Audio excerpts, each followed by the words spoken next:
Em nome do Pai, do Filho e do Espírito Santo. Boa tarde, quase boa noite a todos os que vão assistir esse vídeo. E já começo agradecendo a atenção de vocês, porque o assunto que eu trago aqui hoje é o batismo. Eu vou começar com o batismo de Jesus. Apareceu João Batista, está no capítulo 3 de São Mateus, apareceu João Batista pregando o batismo de arrependimento no deserto da Judéia. Eu já falei desse assunto, mas aqui eu vou trazer ele de volta porque eu tenho um outro destino para ele, para a gente ir esclarecendo por que a gente se batiza. E então o pessoal ia, confessava seus pecados, é claro que não tinha absolvição, e João o batizava. E aqueles que não se arrependiam, nem queria confessar os pecados, ele não o batizava. E quando ele menos espera, chegou Jesus. E quando Jesus chegou, entrou para ele ser batizado, ele falou para ele, disse, não, eu é que careço ser batizado por você e você vem a mim? Jesus diz, deixa por enquanto para que toda a justiça se cumpra. Isso está no mesmo capítulo 3, do versículo 13 a 17, o batismo de Jesus. Aí muitas e muitas pessoas, não são poucas, né? Inclusive, antigamente, até alguns padres falavam isso, hoje ninguém mais fala. Jesus não precisava de se batizar, pois ele não tinha pecado. É verdade. Jesus não precisava se batizar, como aquele povo que estava se batizando, que era o batismo de penitência, para receber o Senhor que tinha chegado e ele estava vendo, mas não conhecia, né? Então João diz a dois dos seus discípulos depois, eis o Cordeiro de Deus que tira o pecado do mundo. E esses dois discípulos eram André, irmão de Pedro, e João, irmão de Tiago. E João envia eles a Jesus, querendo saber se ele, isso João já tinha batizado ele, mas ainda estava em dúvida, querendo saber se ele era o Messias ou deveria esperar outro. João não esquece nunca que eles chegaram lá, era depois de meio-dia, fizeram uma pergunta a Jesus, mas Jesus não respondeu nada para ele.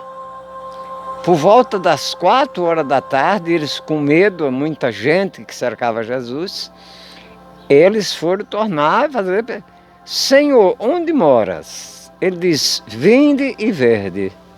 E eles foram, mas eles pensavam que Jesus ia levar ele para a casa dele. Não levou. Levou para uma gruta. Ou seja, dizendo, em outras palavras, eu não moro em lugar nenhum, eu não tenho morada. Qualquer lugar para mim me serve.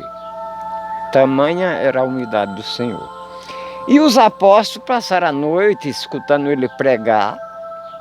No outro dia cedo ele levantou, que levantava a madrugada e ia rezar, e os apóstolos preocupados, que ele não dava a resposta, como é que eles iam chegar lá e falar para João? Então Jesus fez muitas coisas naquele dia, e João lembra a hora da pergunta que eles fizeram para Jesus, que era 4 horas da tarde.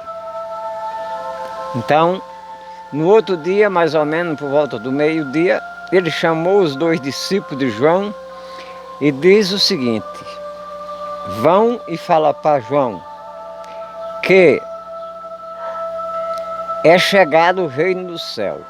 Os coxos andam, os mudos falam, os cegos enxergarão, os espíritos maus são expulsos e chegou o ano favorável do Senhor e o reino do céu já está entre vós.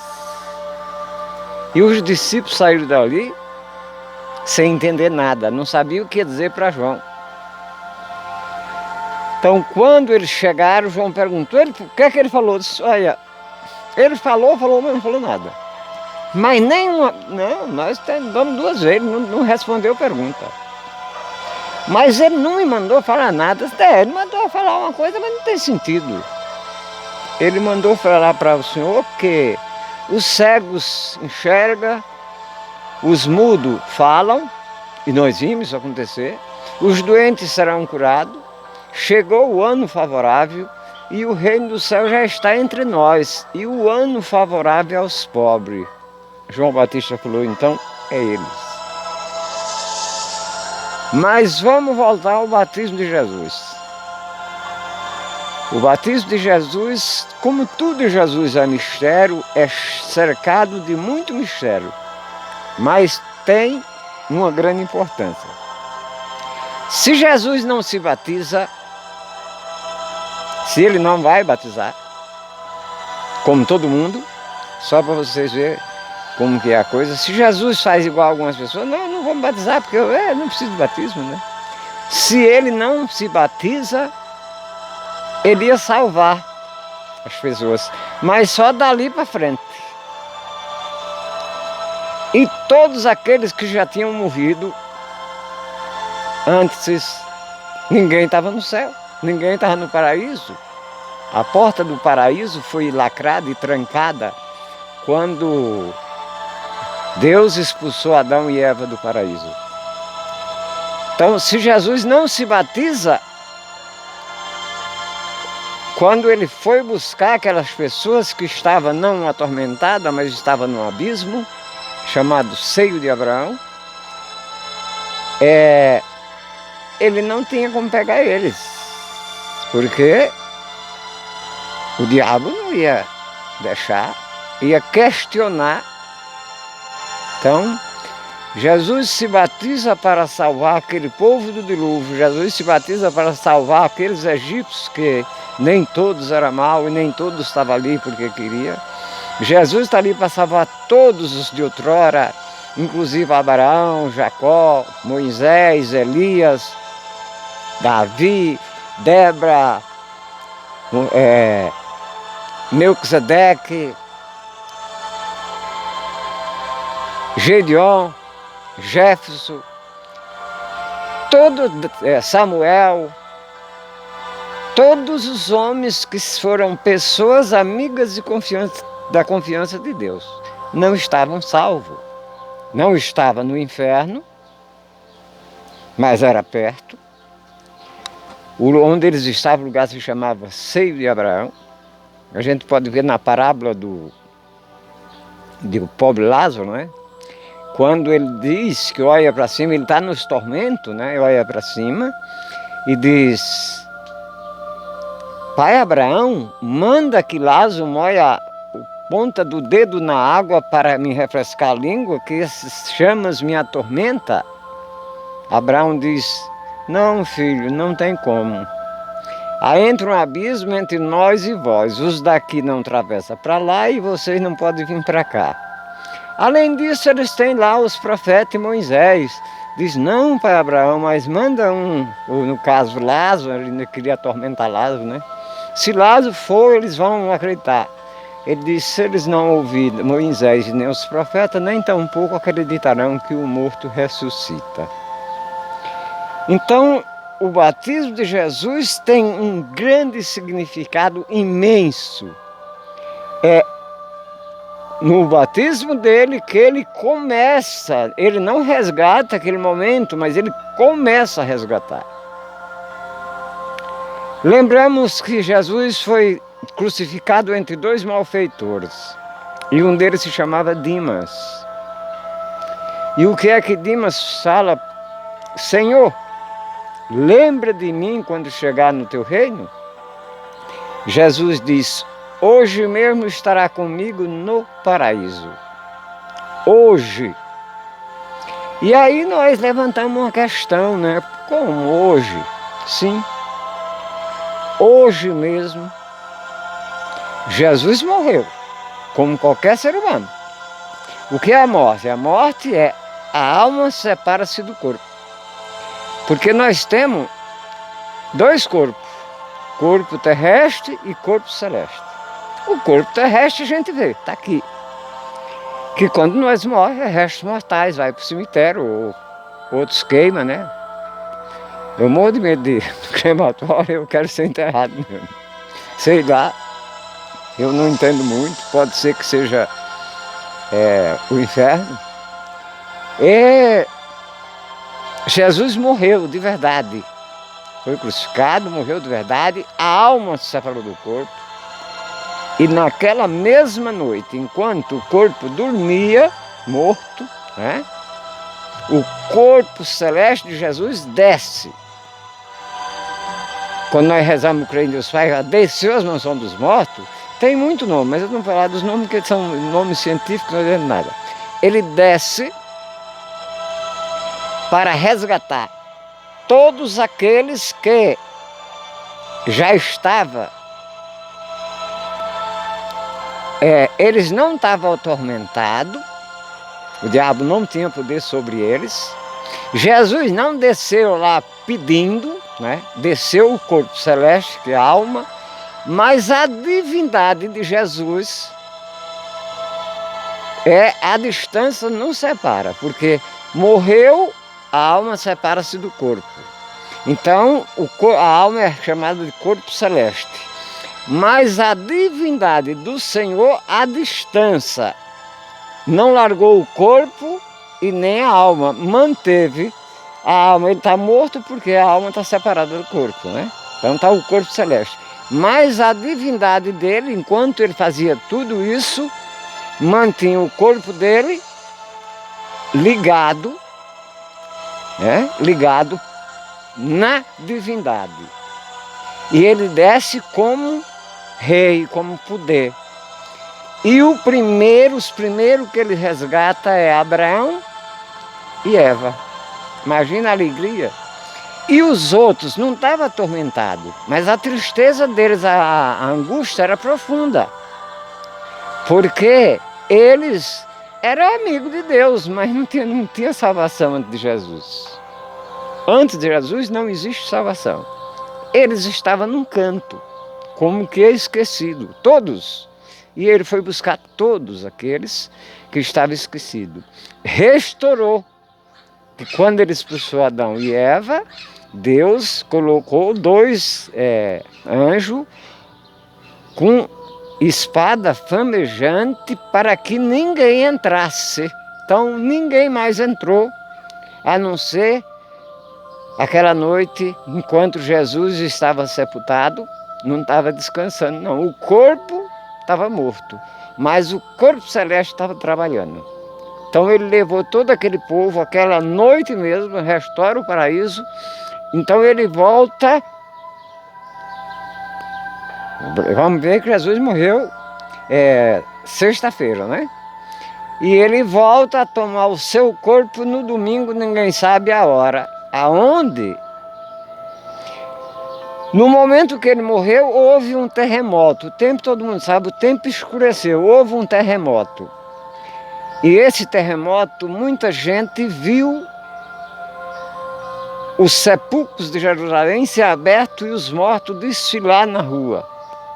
O véu do templo que separava dos santos abriu de cima a baixo.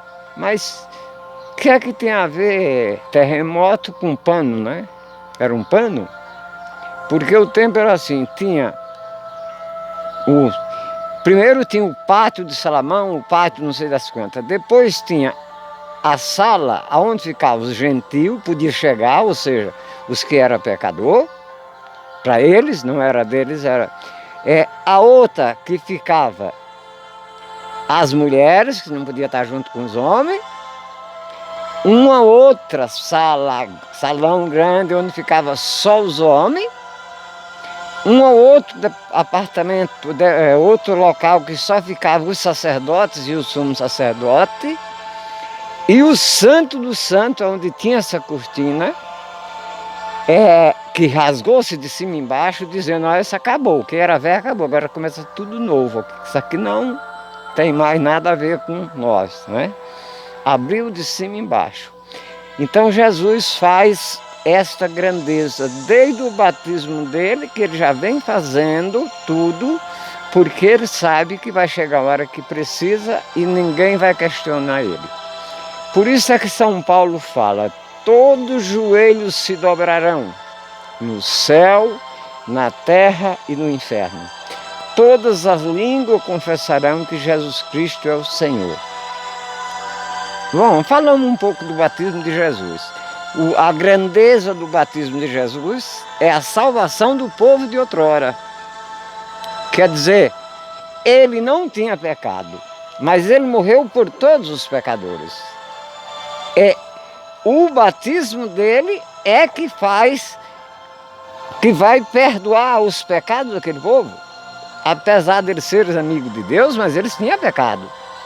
Então, o batismo de Jesus é que perdoa os pecados deles para ele poder resgatar eles. Eles não estavam atormentados, mas sentiam uma angústia profunda. E agora, o que é que tem a ver nós com isso? A partir de então, ele falou ainda em vida: o que crê e for batizado será salvo. Vai por todos os confins da terra. Mateus 28, 19, 20. Pregai o evangelho a todos os povos. Ensinai a guardar os meus preceitos, batizando em nome do Pai, do Filho e do Espírito Santo. Mas vamos dar um passinho para trás. Os apóstolos, todos os apóstolos, menos Paulo, foram batizados com o batismo de João. Jesus não batizou ele de novo. Batizou com o Espírito Santo. E depois eles tiveram o Pentecostes. Mas todos foram batizados com o batismo de João, não batizou-se de novo. Então, eles foram batizados no mesmo batismo de Jesus. E, a partir de então, eles começaram a batizar. Só que eles batizavam em nome do Pai, em nome de Jesus. Como tem igreja que batiza até hoje assim. O batismo dela em nome de Jesus. Paulo já foi batizado, enquanto os outros não foram, Paulo já foi batizado em nome de Jesus, e assim o fizeram durante todo o primeiro século e meado do segundo século, até quando Clemente sucedeu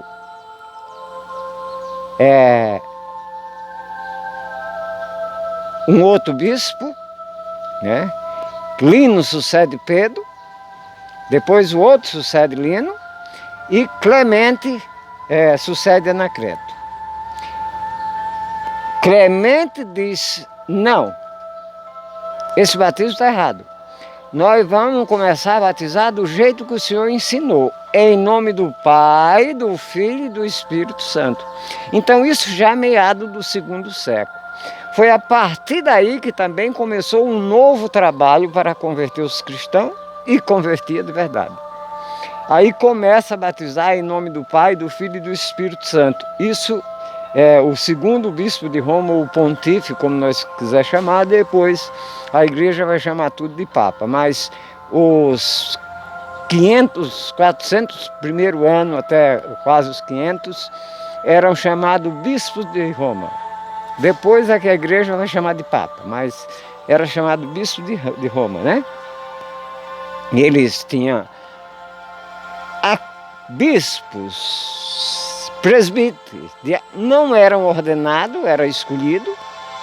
Os bispos eram sucessor, tinha que ser bispo para ser sucessor do outro. Mas eram escolhidos.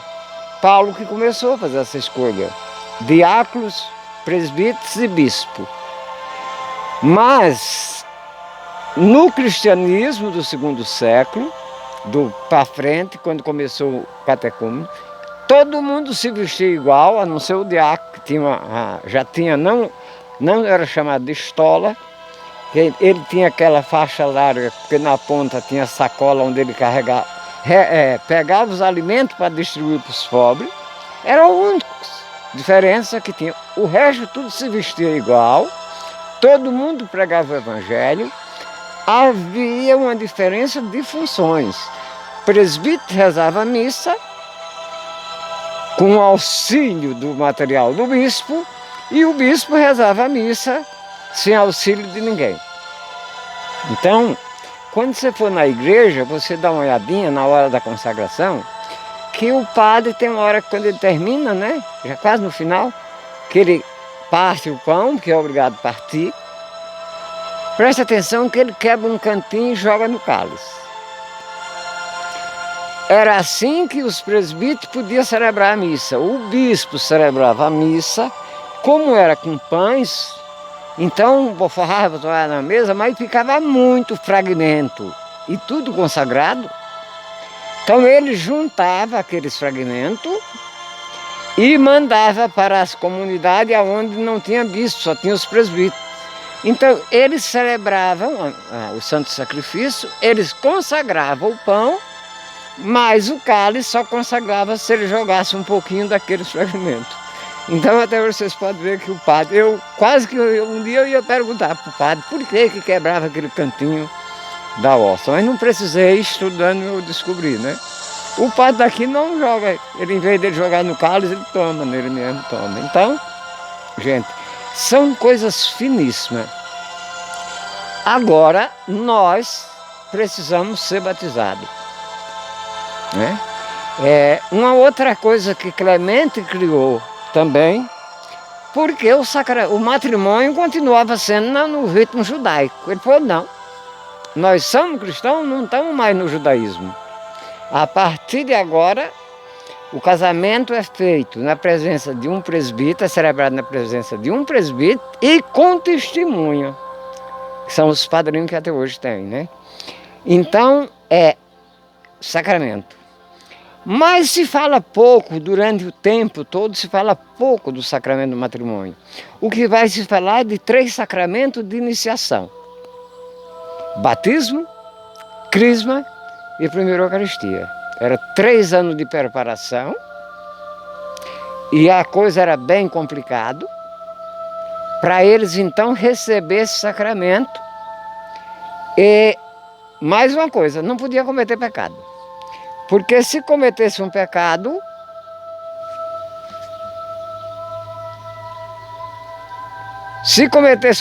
grave, seria expulso da igreja e ficava de vigília. Eles ficavam de vigília, depois que recebesse o sacramento. Ficava de tocaia. Para voltar, tinha que ter dinheiro, era uma imensidade, era muito dinheiro. Aqueles que não tinham condições iam prestar serviço comunitário muitos anos para poder retornar. E foi aonde depois, aí já é na época da igreja, durante o tempo dos bispos de Roma, eles não descobriram, não lembraram desse sacramento que Jesus instituiu também, que está na Bíblia, a partir do Concílio de Nicéia, se eu não estou enganado, é que lembraram de botar em prática o sacramento da penitência, ou seja, confissão. Então hoje nós somos cheios de graça. Nós temos sacramento para todas as coisas. Se você não está bem, procura o sacerdote que se confessa. Não acumule pecado sobre pecado. Porque, gente, o pecado é uma doença terrível. E ninguém está isento. Ninguém. O diabo futuca aqui, futuca ali. E muitas das vezes nem precisa dele. A gente peca. E você não pode amontoar pecado sobre pecado. Por quê? Porque pode atrapalhar a sua salvação. Pode atrapalhar ou tirar você da sua salvação. Um gesto simples, né? Ainda mais hoje que os padres são educados. Antigamente não, tinha padre que era muito desaforado, mas hoje os padres são muito educados. E já que é um sacramento, é uma bênção, é uma das maiores riquezas que tem na igreja, é o sacramento de penitência, onde você se confessa e a partir dali todos os pecados que você confessou, ele não existe mais. Agora, se você ficar com ele na cabeça, esse é problema seu. A mão que te absolve é do padre, mas ela está emprestada para Jesus. Todas as vezes que os padres vão confessar, ele usa a estola roxa. Por exemplo, agora nós estamos no tempo comum. A estola na missa, em qualquer lugar, é verde. Mas se for confissão, ele tem que botar a estola roxa. Porque o poder está naquela tira de pano, aquela que o diabo não se atreve por o dedo, uma tira de pano, né? Mas é coisa fantástica. São muitas riquezas que a gente tem e nós não valorizamos. E o batismo. Há alguém que diz assim, eu não vou me batizar porque... Bom, você que sabe, batismo não é um pedido. Batismo Jesus colocou como a única coisa que Jesus impôs. O batismo. Demais é tudo convite. Agora, o batismo, ele diz em Marcos 16, 15, 16, quem crê e for batizado será salvo. Quem não crê já está condenado. Não crendo, não se batiza, né? Então, quem crê e for batizado será salvo. Quem não crê já está condenado. E é justamente por isso que a partir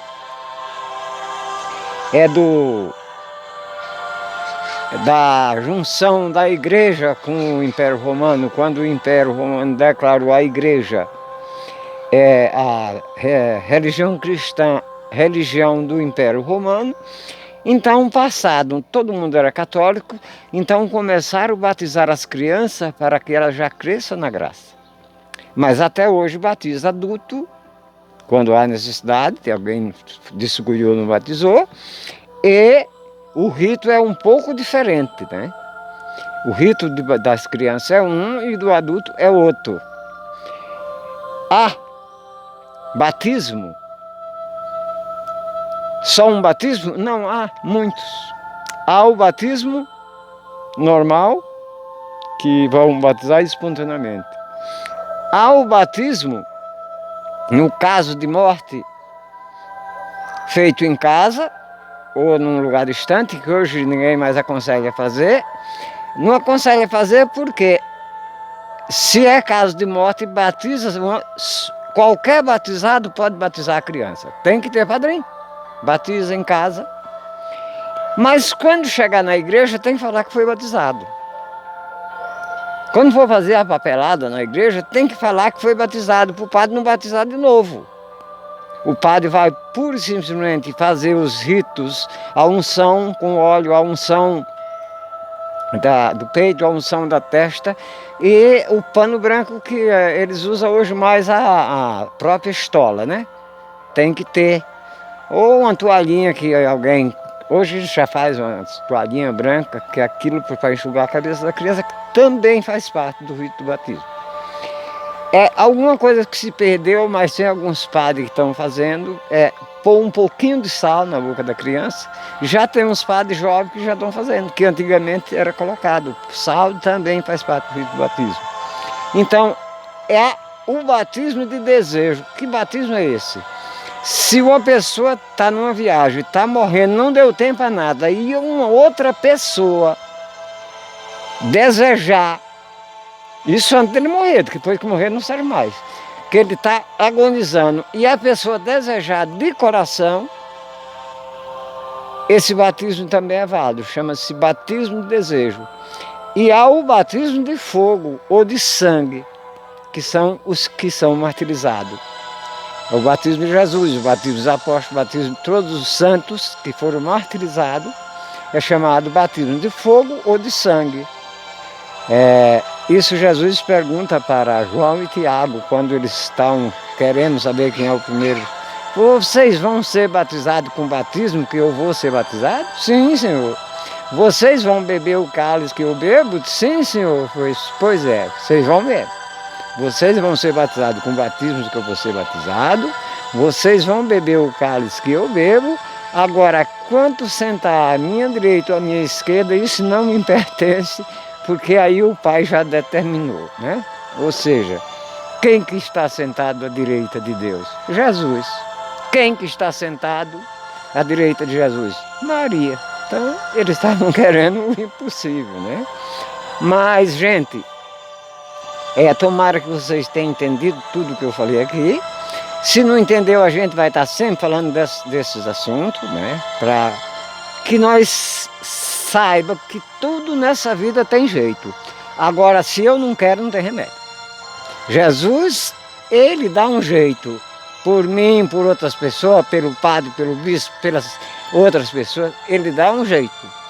Agora, aceitar fica a critério de você. Eu desejo uma ótima semana para todos. Espero que esse vídeo seja aceito pelo menos uns 10%, já está bom. Jesus diz que não precisa ser 100%.